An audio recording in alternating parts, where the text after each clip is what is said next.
Good morning. Welcome to the third day, I think, of AFCEA. It's Wednesday, unless you were here Sunday afternoon like I was.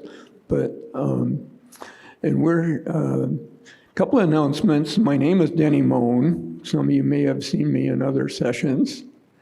I'm a local AFCEA chapter member, volunteer, sort of moderator, play sheriff amongst the attendees, and remind you this is a presentation this morning that's eligible for those that are looking for certifications. So you should already know this if you've been here this third day on the way out to scan your badge in the back to get acknowledgement that you've been here. It is fully recorded, audio and presentation, so those registered can in the future come back and look and reference. I don't have any other special announcements other than unless if you want to talk about joining AFCEA and you're not an AFCEA member, I'm more be happy to talk to you about that after the fact. I have 56 years in the local chapter. And this morning I'm not gonna try, but I'll let Daniel Washington introduce himself for his presentation. Questions, when we do questions, I'm gonna walk around with the mic to make sure we get the questions recorded. Good morning, everyone. I just wanted to know how many of you guys just came here so you could get your CEUs, or did you really come to learn about the commercial solutions for classified? I know a lot of times they said that you could just come in and sign your badge and walk on out, but I'm glad you guys came to come for the commercial solutions for classified. First off, how many people here are systems integrators or security integrators? Raise your hand. Okay, good. And how many people here know about what the NSA Commercial Solutions for Classified program is about? Raise your hands. If you don't know, I'll kind of go through it. Okay, well, after we fix this, can I go ahead and use the microphone because this is definitely not working? Okay, well, it's falling. Okay, well, yeah, this is much better. My name is Darnell Washington. I'm the president and CEO of Secure Experts Incorporated, and I've been in the cybersecurity business for over 40 years, kind of aging myself. But cyber was fortunately one of the only things that I've done. But I quickly got bored with some of the more just traditional IT type approaches, and I started looking into IT, OT, and industrial systems control devices because I knew that that was the primary area where the adversaries were seeking to approach and to attack us. So my business and my background in my relationships with secure experts has been looking at different kinds of systems so that we can identify proactively when the adversary was trying to make lateral kinds of attacks against us. But then the most important thing that I came up with and the industry has kind of spoke about is where do we really sit in the adversarial's ability and our abilities to defend our IT systems. And it's actually quite sobering, the fact that the adversary has gained significant advantages of us and to the likes that we cannot predict and to inspect. But a little bit about my background, I work with the National Cryptologic Foundation in Fort Meade, and I also work on the computer programming committee for the Commercial Solutions for Classified, where we're working on upskilling today's warfighters to be able to understand what is the adversarial perspectives and how we're going to go about protecting not only Department of Defense and national security systems, but critical infrastructure protection and their relationships in being able to work along in hand for all of nation approach to secure our country. So the first thing that we want to do is we want to understand what are the overviews of the DoD cyber priorities. What do you think that the cyber priorities that the DoD has right now? Do you have any idea or any suggestions? No? Dustin, what do you think? What do you think that some of the DoD cyber priorities are right now? Okay, Brendan, would you give us? Certainly the Salt Typhoon and getting the Chinese out of all of our infrastructure is a major priority right now. No. Does anyone else have any ideas of what some of the DoD cyber priorities would be?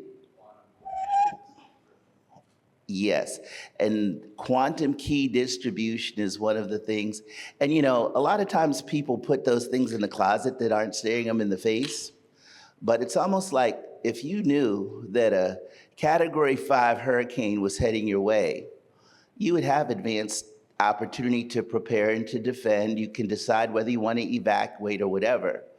But what happens is that we often get caught up in the areas of what's the most exciting and what's the most thing that creates the generative AI. I can create images. I can use AI to write my speeches. I can use it for building language learning models. But what people really don't recognize is that when the quantum key distribution and quantum computing starts being turned into the area where they can actually co-process and break cryptography, we're in a whole different area. You have a question? Certainly.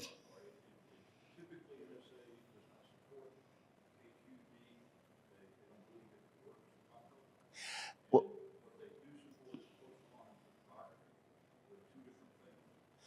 yes. Well, what's happening is that post-quantum cryptography, the main thing that they're looking for is it's called store now and decrypt later.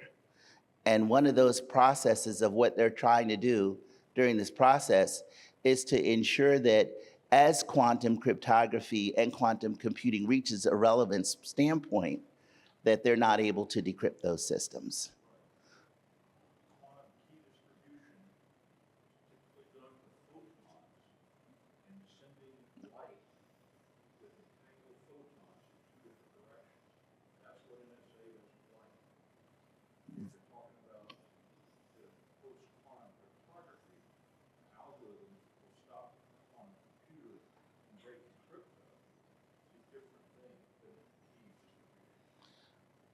Well, I guess the big overarching thing is that we want to make sure that we're what's known as quantum safe. So, yes. Okay, I don't want to keep everyone tied up in the analogies and the acronyms. Okay, well, that's fine.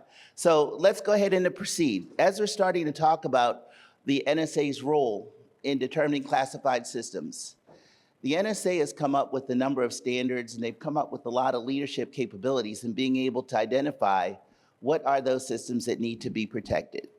And what's happening is that the typical types of encryption that the NSA used to use, and why does it matter now, is because as AI and generative AI has been used now from an adversarial perspective, a lot of the things that they used to do as far as how to spot an email phishing campaign. How do you go about looking at different kinds of systems that would identify whether something was malicious or not? AI has been able to kind of reach the area where it no longer is reasonable for corporations today outside of the military just to use different kinds of systems to being able to spot what could be a potential email or a spoofing attack. So the priorities today of why quantum computing and AI matter is because now the critical infrastructure sectors are one of the most vulnerable areas that we have nowadays. They had the different kinds of attacks, such as the Salt Typhoon and some of the malware attacks that they did. They brought down not only the energy grids, but they brought down other areas as far as things that impact seaports and airports. And they're looking at a lot of the vulnerable IT, OT, and industrial control systems, and the processes of having accurate patch management for systems that are over 30 years old, like transportation systems and other things. They're very difficult to being able to patch.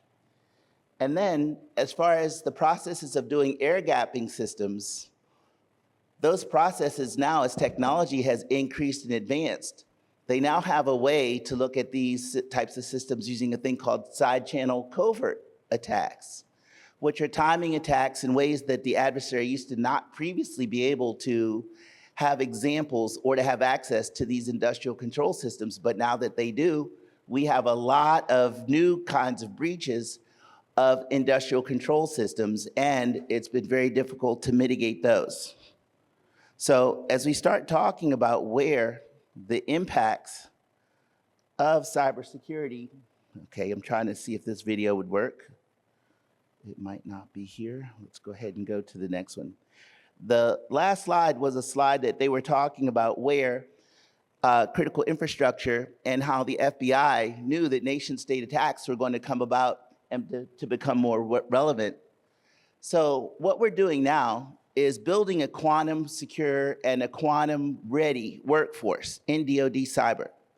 So the first things that we wanted to do is to establish where do we identify and cultivate cybersecurity talent.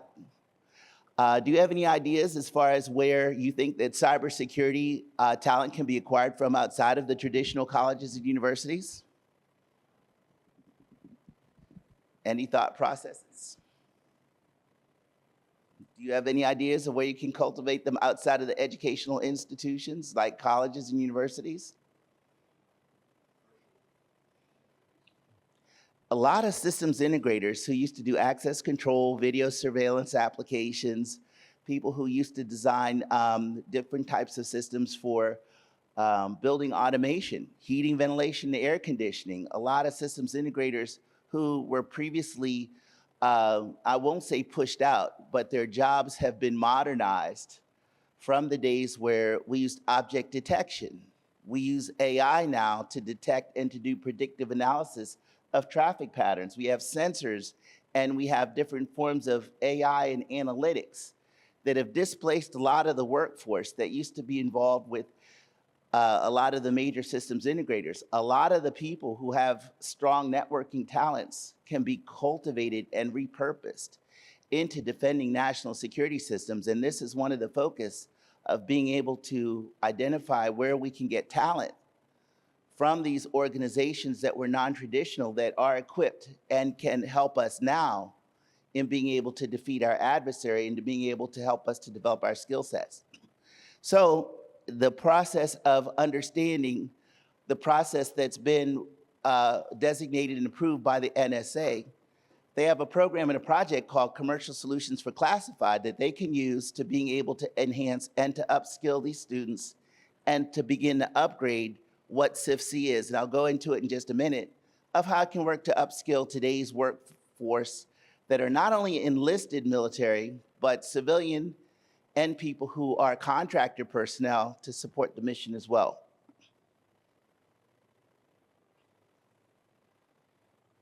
So I tried to play the other video. Let's see if this one will work. And if not, we'll just go past it. Okay.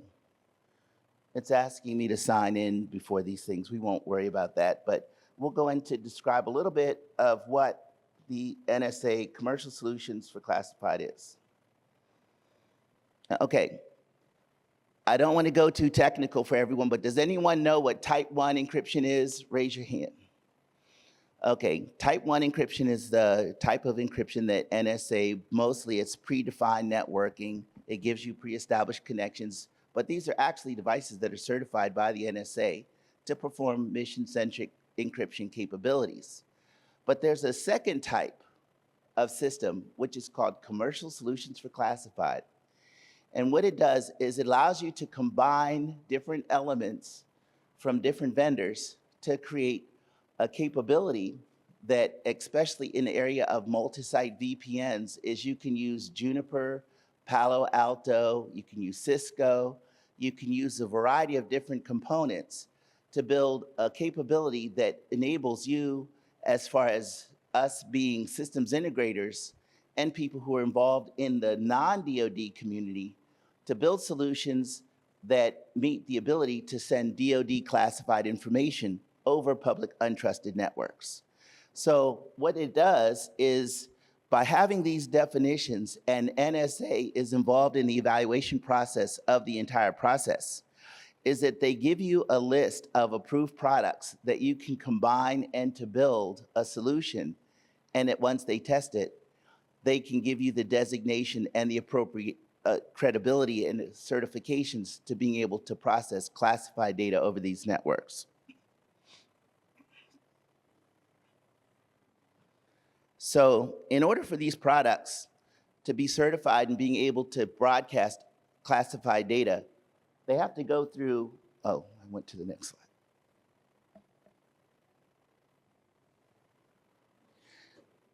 They have to meet certain criteria in advance to be able to be published and to work.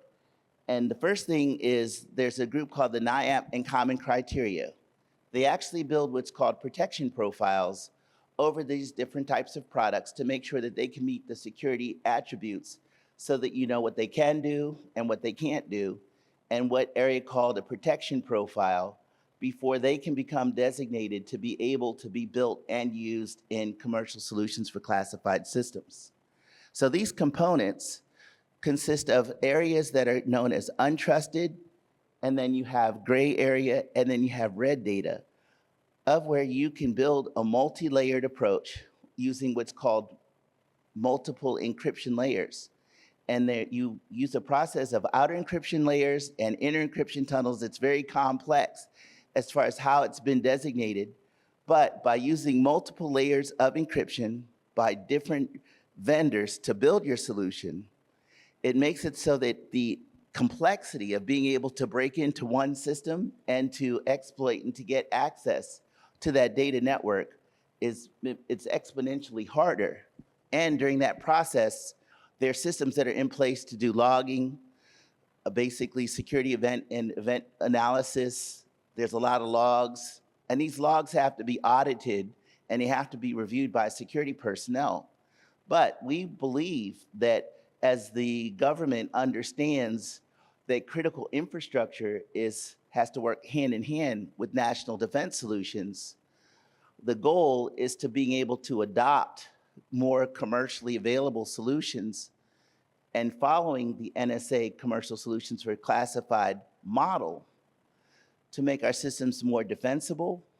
And it actually makes the logs available so that if we need to gather threat intelligence or forensics information, or even intelligence about what is the enemy and what's the adversary using to infiltrate our systems, it gives us a better common operating picture by not only having JWICs or the DoD community, but then the community as a whole can use the same forms of data feeds, levels of data analysis, and other areas to identify what are the adversary's perspectives.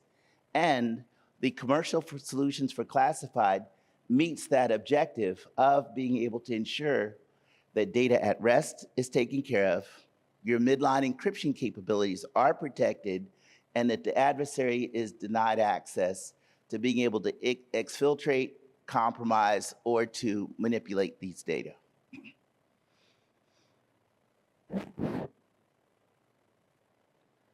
So, what are the skills that are required for today's, what you might want to call it, the cyber warrior of the future? There were a lot of classes that they have Network Plus, CompTIA, Security Plus. They have the CISSP. There's a lot of domains and a common body of knowledge that's provided from an educational platform.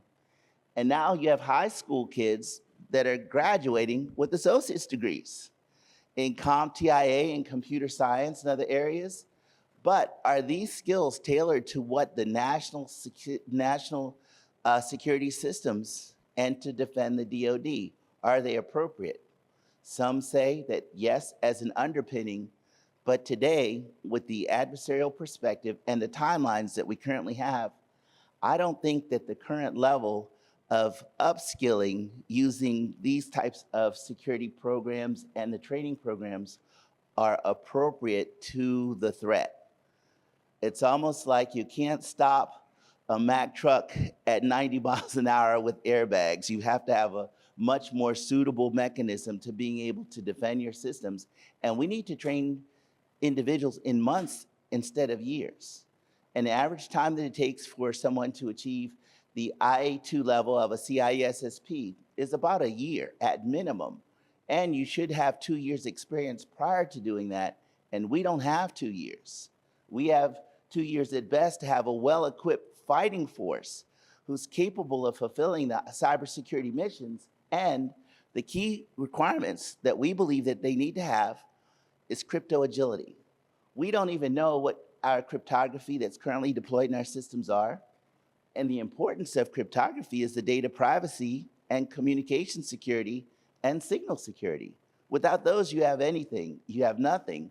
And the adversary already has ways to inject malicious payloads over wireless devices. They know how to exfiltrate through pre-produced Chinese manufactured goods that are already in our supply chain.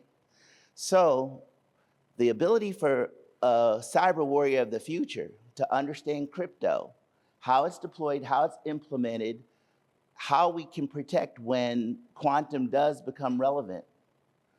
And the main thing that happens is there's an encryption algorithm, and they call it the Shor's algorithm. When quantum cryptography becomes relevant and quantum computing is able to start cracking cryptography, all our privacy as we know it is going to be in very significant problems. So as we understand how we're able to build crypto agility, we also have to learn how to use AI to our benefit. And where AI, I know a lot of people think that, oh, AI is this new thing and whatever. It's been around forever, but now its precision has become to the point where it's indistinguishable from certain kinds of images, live versus what they used to call memorex, whether it's been replicated or whether it's real. It's becoming much more difficult to distinguish. So finally, how do we bridge the gap between what the national security systems have and what does our critical infrastructure protection systems have? I think it's kind of simple. I look at data as two ways. One is public and one is non-public. Well, unless you're a social media influencer or someone doing things on social media, there needs to be levels of protection that have been involved in installed, and you just cannot assume that your provider is going to give that to you. Microsoft and other platforms, Apple, they do a good job of protecting your data. But what happens is that they are also a vulnerable point that the adversaries are constantly trying to exploit. And we're going to see a lot more of the proliferation of zero-day exploits. You're going to see a lot more of the areas of very significant cyber attacks in the future. And we're at a point now that because we are behind, we need to bridge the gaps between commercial use that affect and impact our daily lives to those things that affect the national security and the missions of our nation.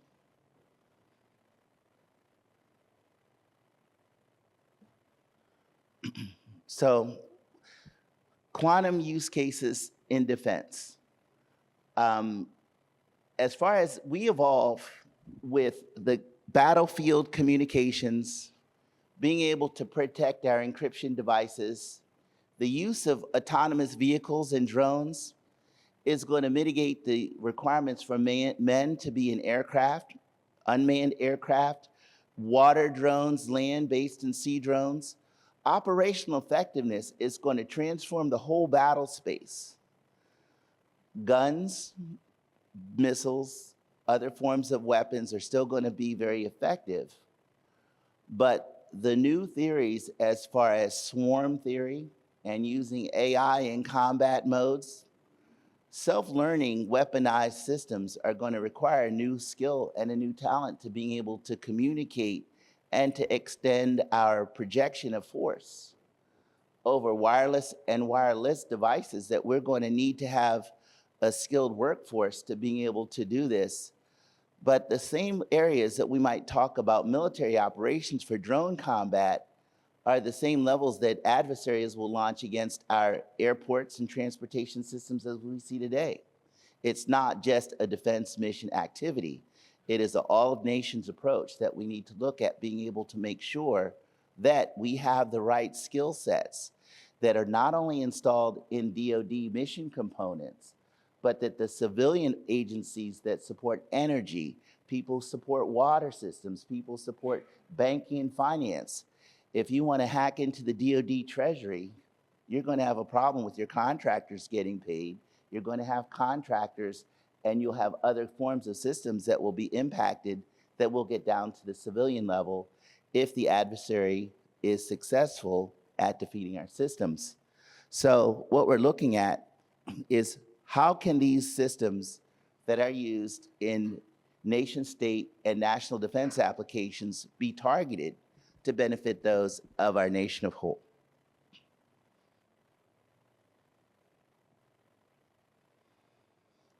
So when you start talking about battlefield AI, we can now use AI to our advantage to provide battlefield modeling and simulation.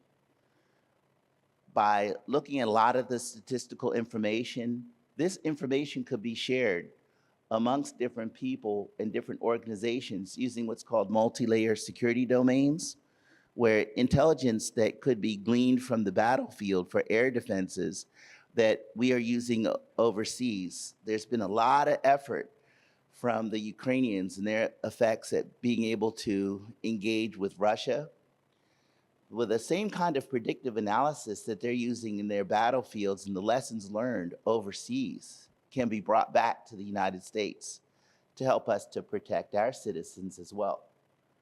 But the commercial solutions for classified and their technology systems give us the ability to start leveraging the approach inside of a lot of organizations that are not very well mature in their processes of being able to become cyber secure and cyber hardened. They can leverage from the benefits that the NSA commercial solutions for classified can be able to provide, and especially in the process of encrypting communications and making them quantum safe so that we can prevent different kinds of activities in the future.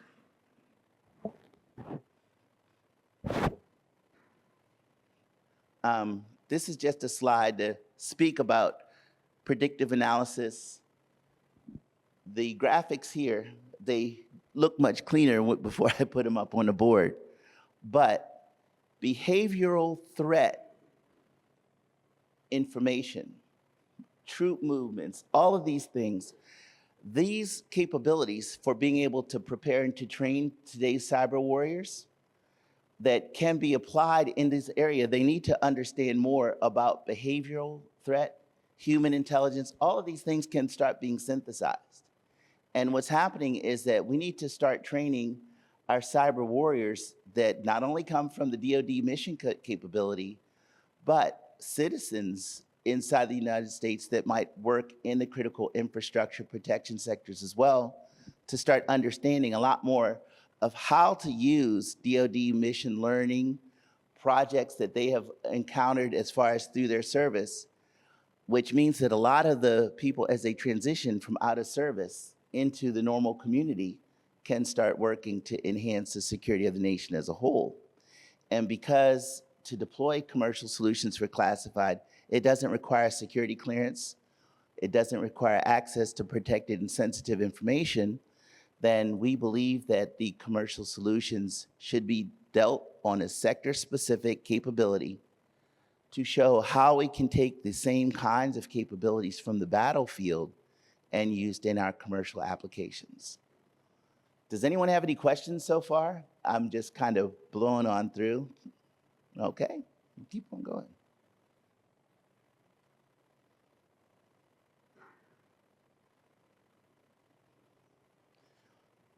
Today's conference topic was non-kinetic dominance. What does that really mean to us? Is it just cyber, or is it just a mixture of everything? Gary, what does it mean to you, non-kinetic dominance? Anyone, you want to give it a shot? Okay. What do you think non-kinetic dominance is?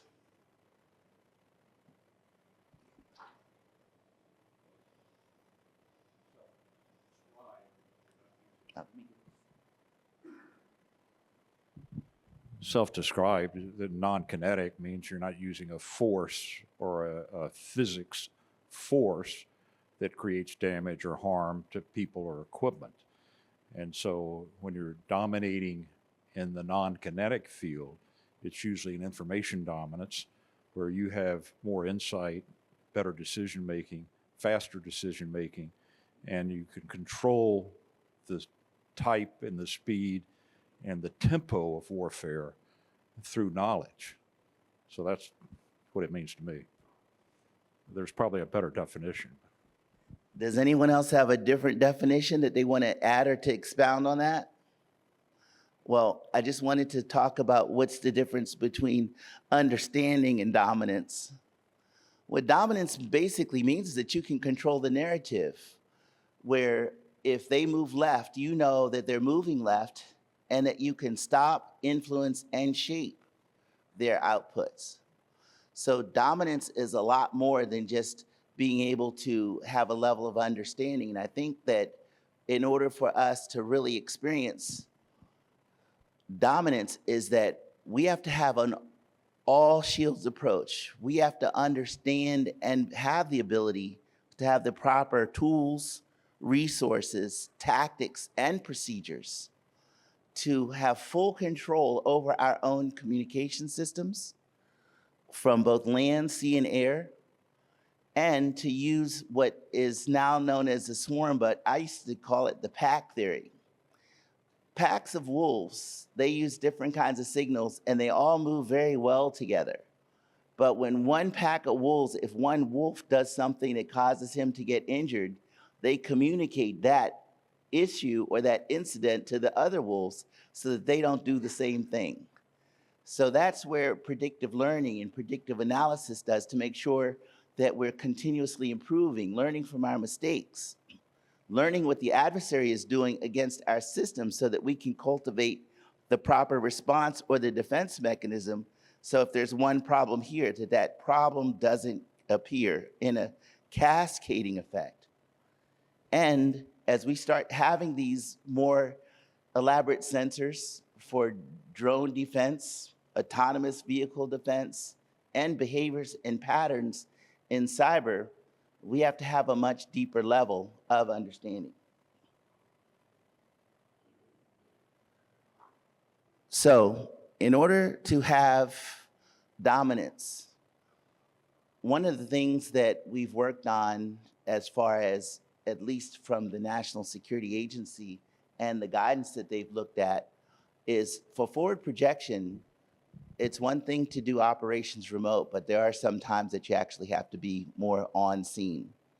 So developing secure and on-demand enclaves means that we can pre-position units as far as for doing hunt forward and mission expeditionary kind of services. But once again, all of the wars that are being fought overseas, we have those same kind of areas with the adversaries' penetration into US systems. At our airports, if we have secure data enclaves that can process this data, that can track drone attacks, track drone movement, unauthorized drones. We know from 3 years ago when China sent that hot air balloon over Seattle, there are a lot of jokes about it, but it was very significant to let you know that the adversaries are using listening devices on normal citizens and that we can't negate the fact that even though the United States is not an area where they're actually fighting war, they're fighting a different kind of a war. They're understanding and learning about what our weaknesses are. So in the processes of being able to use software-defined networking and being able to build these in accordance with the NSA commercial solutions for classified, we can start having a better mechanism of being able to protect our data at rest, data in transit, and being able to work with secure networking that even though CSfC applications currently are not enabled for cloud-based applications, they're soon to be.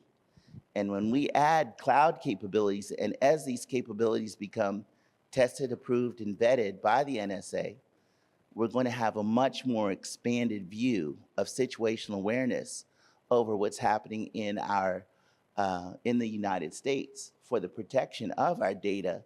And it's not only the smart watches, it's the smart cars, it's the GPS systems, it's the navigation systems. It's the fact that I want for my refrigerator to call Walmart and let me know when my systems are low and when I should order some more, cheese or whatever I want to order. As our processes become more automated, the dependencies upon us having more secure information and not having ways to infiltrate these other systems is going to be more important. And I can see much more attacks against Amazon Web Services, Microsoft, all of the hosts, Google Cloud, all of these areas. We should apply the same level of rigor, even though they're not national security sensitive systems, that we should understand how to better protect them to mitigate the amount of attacks that we have every day. Okay, so moving right along.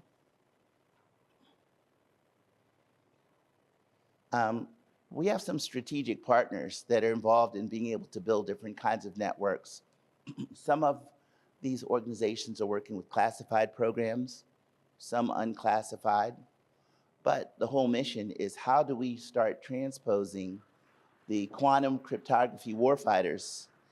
And we have identity proofing. We have areas where we're able to provide endpoint protection using zero trust networks. We have places where we can actually build cyber ranges, where we can actually test our data, build enclaves so that we can bring not only military, but we can bring civilians in to begin the processes of training for how to establish quantum inventories, how to work with identifying threats and behavior detection. But we're basically looking at a mechanism that's not only outside of the mission of the DoD, but to bring cyber warfighters and people from different walks and domains, whether you're in a college or university, or whether you just want to be skilled according to what's called the DoD Workforce Development Initiatives. And these are some of our partners that we have here. And also to work with industry partners.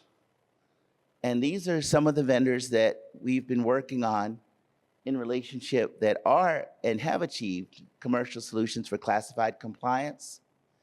And what we've done is we've actually worked with integrating these systems, not only for national defense applications, but for critical infrastructure protection systems as well.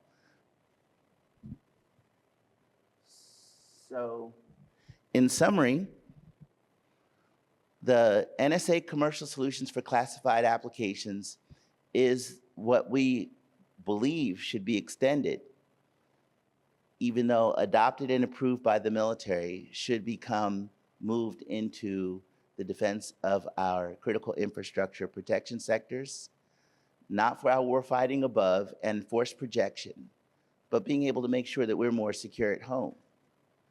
And that we need to work with academic institutions, systems integrators that might be traditional or non-traditional for defense applications, and basically upskilling to the same level that there's a common operation picture and a common framework for being able to move forward. So I think we've got a few minutes. Does anyone have any questions?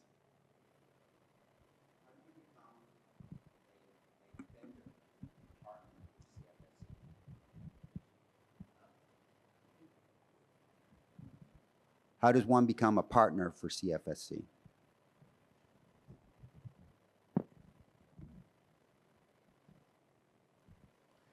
There is a process, and it's done through an application to the NSA, where you will show a little bit of what your benefits are and your capabilities. They look for having an ISO certification and that you have people in your employ. It's an organizational certification. There has been a talk and leverage about creating an individual certification program to be an NSA trusted integrator, but currently it's basically understanding about what a capabilities package is and how it's deployed. And Secure Experts offers a training program for trusted integrators so that we can take people through the walking experience of what it takes to build a solution, how to get it registered, how to get it certified, how to build it. And along with that, we're working with the NSA Cyber Collaboration Center at how to implement the work of a CSfC trusted integrator to deploy systems for normal commercial non-military applications. Okay? Anyone over here have a question?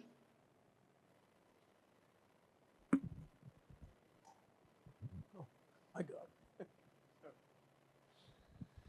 Hey, Darnell, when you talk about extending CSfC and broadening it out for modern threats, what do you think is currently lacking that could improve in this standard? Mostly it's a lack of knowledge. They don't understand that these threats are right outside the front door. And it's the generations that I see downstream from, especially where I am, they don't see cybersecurity as being as relevant as is important. And they don't understand that it's almost atypical of having the rug pulled out from under you. But they say, well, it doesn't matter if you compromise my information, just don't take money out of my bank account. Or if my social media is down, I'm going into anxiety attack. But they don't know that their privacy is, and their applications are being brought through the AI language models to being able to manipulate, identify, influence their own decisions and behaviors. So I think that it's really a lack of awareness of the susceptibility and the vulnerabilities that they have. They really don't have a real idea of how impactful and the consequence of it will be.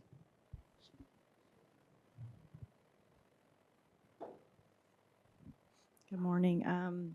So my organization, we're trying to figure out now where we're vulnerable, you know, our applications, and then what cost we might incur in trying to get all our applications quantum ready.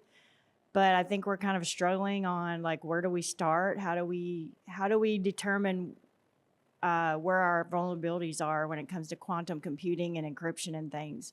So do you have like any recommendations?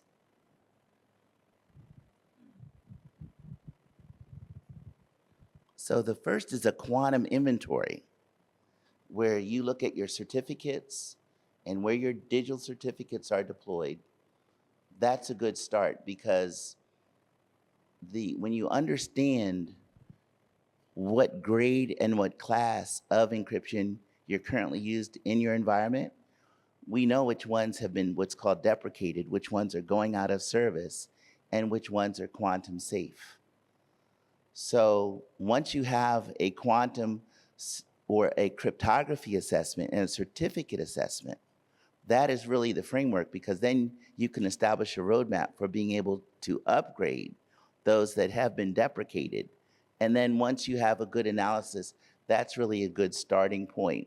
And then after that, following the NIST 853, at the current level, with all of they call them the enhanced controls, they have the baseline controls. And then once you get to the enhanced controls, that's the point where you have a pretty clear establishment and identification of whether you meet the regulatory standards. But I would recommend that would be a good starting point for you. There are a lot of tools there. I can give them to you afterward.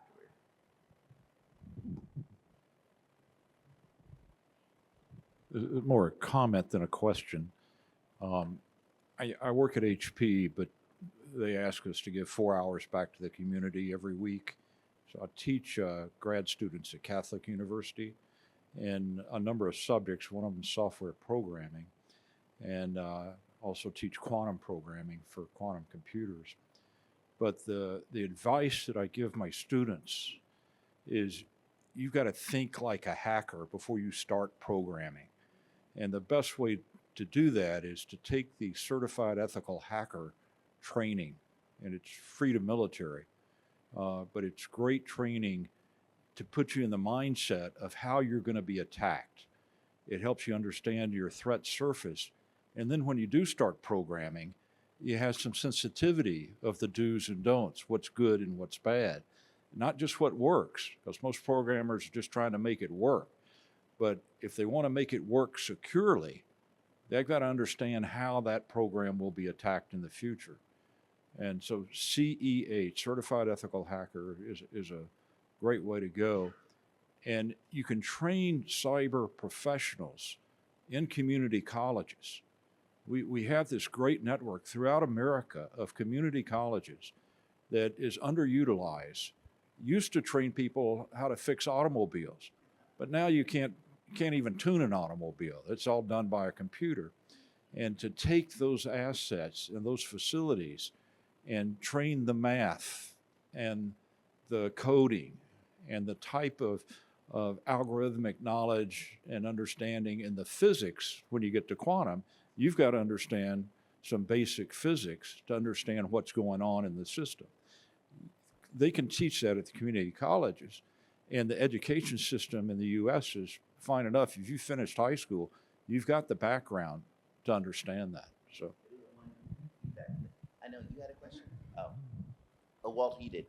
Well, the one other piece I wanted to add is that to amplify on what he said is we actually have a cyber range where you can log into a physical environment where there are simulations of airports and simulations of cities that have the old controllers, they have the new controllers, they have ones that replicate an airport and hospitals. So we do use real live forms of abilities to test and to train on CSfC, as opposed to just someone who's reading a manual, sitting in front of a computer. You get to see whether the flow works. You can see whether you're able to turn off the air conditioning in the emergency room in a hospital, or to turn it up so that it's 105 degrees in a hospital to make everyone run out. We actually have cyber ranges where you can actually amplify that.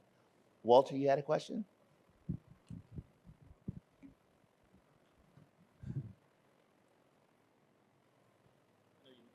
You're limited on time, it's almost ended. But I attend a lot of these different conferences, and some of the things I'm hearing about with quantum and quantum resilience.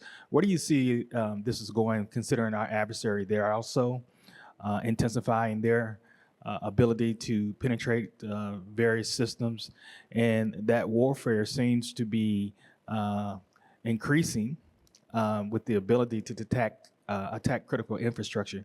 So in terms of how are you guys thinking about mitigating that with quantum, right? Because the faster these things are running, the less compute time that it needs to be able to break certain algorithms, but also to penetrate certain systems. So, well, quantum is being used for threat detection as well. So I think that the more we are using quantum computing and data analysis of what's occurring, I think that we just have to ensure that the systems are trustworthy first. Because garbage in, garbage out's been one of the old mantras that we've worked on before. And when you're processing at quantum levels and quantum speed, if you put in a lot of bad information, you're going to get a lot more bad information out. So I think that just the communities of interest, similar to what HP does, they have areas where they do threat intel, threat analysis. It's just really a community as a whole to understand what is the threat modeling and what's happening. But to your point, we really don't have a lot of time. We have to work on upskilling and using these tools, even though they might not be perfect. They're much better than what we have now.